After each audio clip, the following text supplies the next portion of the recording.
I can't believe there are people out there who do not see the brilliance of Martin Odegaard, do not see how good the man is, accuse him of not turning up in big games and moments that Arsenal need him. Of course, every player can do better. Not a single player on this planet is going to be amazing for every game they played in their whole life, season, career, whatever have you.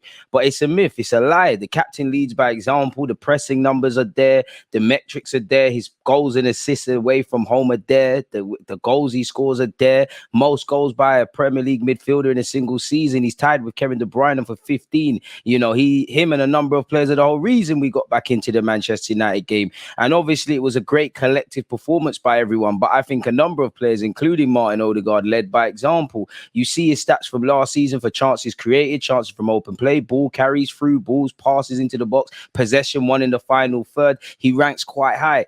Obviously, Odegaard is a pretty boy. In another world, he could be a model. Why I mentioned that, and big up to him for 17 goals. Why I mentioned that is because he's never going to be praised for putting in a shift, for tackling and things. But I think we've got, I won't quite describe him as an all-action midfielder, but we've got an all-action midfielder that fits the dynamic of what Mikel Arteta demands. And then he has the quality to match people. You can see on screen, he's turned up in big games. If he hasn't necessarily scored or assisted, he's had an influence. Once again, of course, there's been games he could do better, games where the captain could do better, of course. But it doesn't matter. Newcastle, Liverpool, Spurs, Man United, Chelsea, the man's been there, done it, wore the t-shirt. As I said, quality all over. He's got the modern day pressing metrics and all of that stuff that Arteta wants, and he's got the grace. He's the closest thing we've had to Mesut Ozil, and obviously he's improving in the final third. By now you'll see on the screen he's starting to arrive in the box. He ghosts in the box and arrives unmarked, and you've seen against Chelsea, Fulham, Man United, West Ham, Southampton,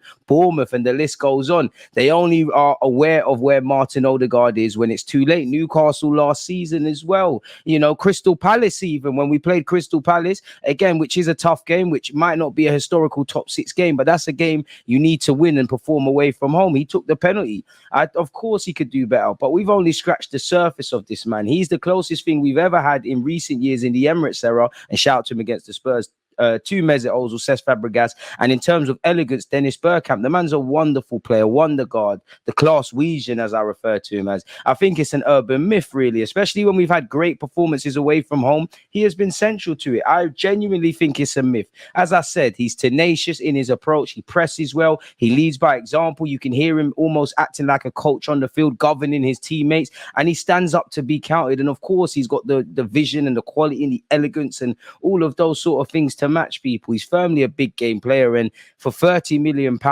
in his mid to early 20s, we've only scratched the surface for Martin Ødegaard, and I hope he can achieve things at Arsenal Football Club. I genuinely believe there's going to be a scenario, the Martinellis, the Sakas, the Salibas, the Odegaards, where in the modern day, you know, you see players that have done less than them go for 100 million. There'll probably be 100 million offers, and again, it's a fantastic buy. I won't say Real Madrid miss Martin Ødegaard, but one does wonder for the Bellinghams, for the Ødegaards, and all the talent they have. What could they do with him? From one elegant midfielder to another, Fabio Vieira, as you've seen, another day, another impressive cameo from him, where he got an assist for Jesus' goal and just undoubtedly made an impact. Shout out to everybody who came off the bench against Manchester United. And for Fabio Vieira, it's about this. You know, you did it in the Community Shield. You've done it against Fulham. Unfortunately, we didn't get the result. And, again, the result was kind of decided before he technically set up Jesus. But he made an impact. And some would wonder, you know, I don't want to make this video about Kai Havertz, but with Kai Havertz's struggles, some Arsenal fans are probably wondering, when are you going to go for Emil Smith-Rowe? Or if anyone's going to get the opportunity, and it's not going to be Jorginho, it's going to be Fabio Vieira. He looks a lot more confident. He looks a lot more tenacious. He looks a lot more at home. I still think he needs to improve physically. When he gets his chance to start, he needs to take it, because we have seen a few players that look impressive in cameos and they don't necessarily take their opportunities when they start. But I think it's a step in the right direction of potentially justifying the 20-odd million quid, really. You know, last season he had Xhaka and Odegaard to contest with.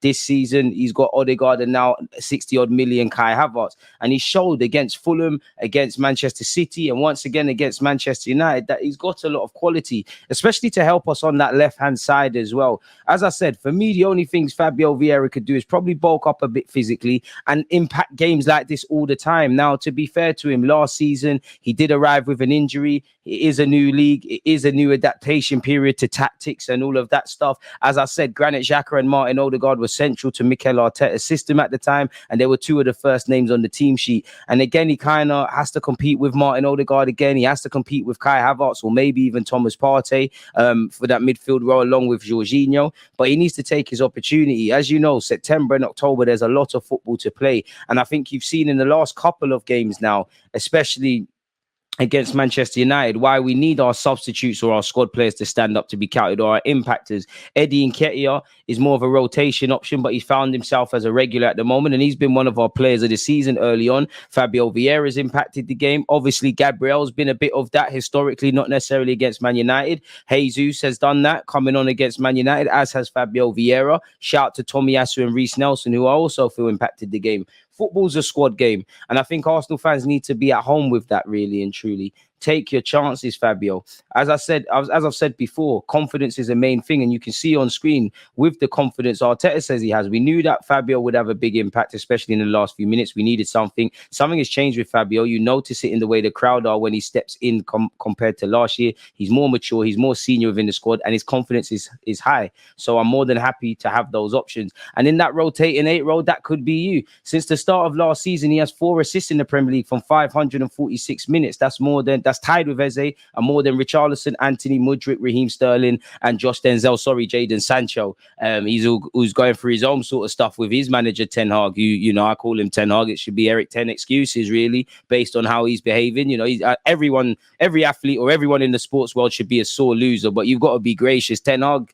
And again, I'm not going to judge him, but he just seems like he's got a million excuses other than, you know, we just lost the game and we weren't at it. And when favourable decisions go his way, he doesn't quite show that same sort of mentality and things like that, really. But Fabio Vieira's done well. Whether Fabio Vieira, Smith Rowe, Havertz can fill the void left by Granit Xhaka, only time will tell. And they're going to have to do it for this season at least, and potentially even until at least January at a point.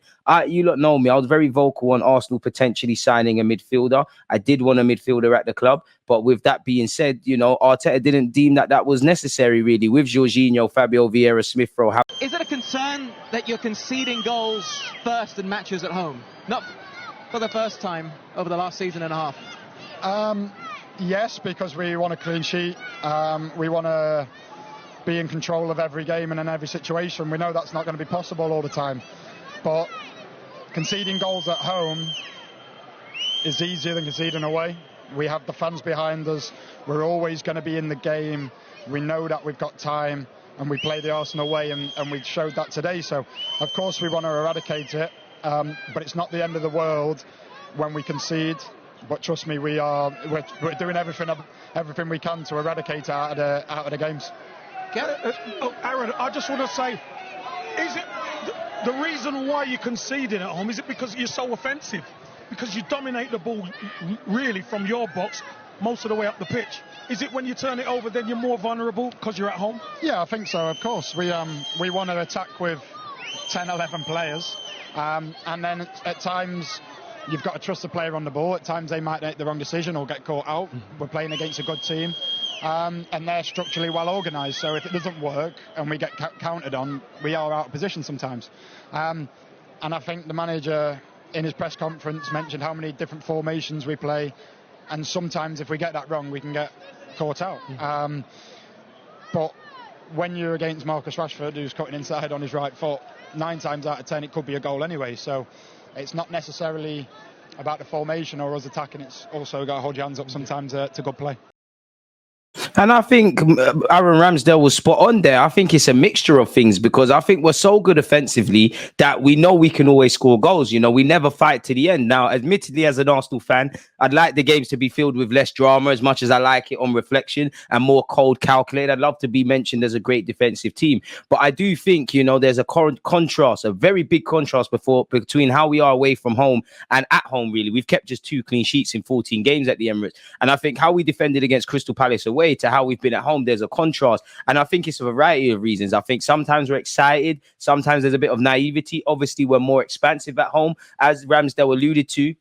the football we want to play and the systems we're deploying, a byproduct of that, you've got to take the rough with the smooth. We are going to be open on the transition. People are going to make mistakes, and sometimes you are going to play quality teams, really and truly. And he did mention how, you know, the fans are always behind them. It's kind of easy to kind of get that. And I think with us looking like we're always in a game at the Emirates, win, lose or draw, I think that's kind of impacted us positively but also negatively. But it's also about how things go wrong, and we do need to improve defensively, because we were all over Manchester United, and the 2 goals they got, one was disallowed, it really came from nothing. Had the game ended at 2-1 with the Garnacho goal standing, we'd be looking at this differently.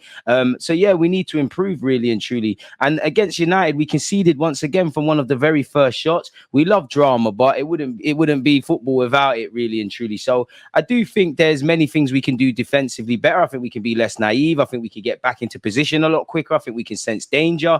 Declan Rice in his interview said we was a bit sloppy in the first half. That obviously that could be used as an example for when Kai Havertz lost it. I would also say for the Havertz mistake, while he's lost the ball, Benjamin White and Saliba are allowing Rashford, apologies, onto his favoured foot, which again, Rashford's a quality player. He'll do that all season, but we've got to ask ourselves the right questions. But we never say never. The fact that we've scored 17 Premier League goals after 90 minutes since Mikel Arteta's appointment shows that there is a new mentality, and we love drama, but we just need to go to the next level. We can take this goal scoring stuff that we do and go from a team that scores 80 odd to 100. If we can get some more clean sheets, then naturally you turn some losses into draws, some draws into victory, and that could obviously help us in the title race, where, as you lot know, you're playing a juggernaut in Manchester City, which is quite unfair, really. I think City, unfortunately, are going to end up winning the league again. There's no shame in losing to Manchester City. Shout out to Declan Rice as well. No clue why I've involved this in the video, but spreading some propaganda. You know, them United fans were gassing their pre-season victory over us for no reason. Declan Rice in the Premier League showed you what it's about. Shout out to Caicedo, because I heard he made 2 mistakes in 2 games. I ain't seen that from Declan Rice. I seen Declan Rice boss Manchester United and Crystal Palace away. 2 fixtures you need to kind of win if you want to have a half-decent season. It ain't easy at all. He had an 88% pass accuracy, 85 touches, 5 recoveries, won 3 duels, and he had 1 goal. And even Declan Rice and Ramsdale said he probably should have had a second where he could have scored from a header. I really like how Declan Rice is improving at Arsenal. He obviously can lock down the 6th row, but he is becoming a more multifunctional way. And every game he's looking more comfortable, and he's trying to be a bit more adventurous. I think in pre-season he was a bit safe. Now he's kind of adapting to what Arteta demands. So it's absolutely fantastic.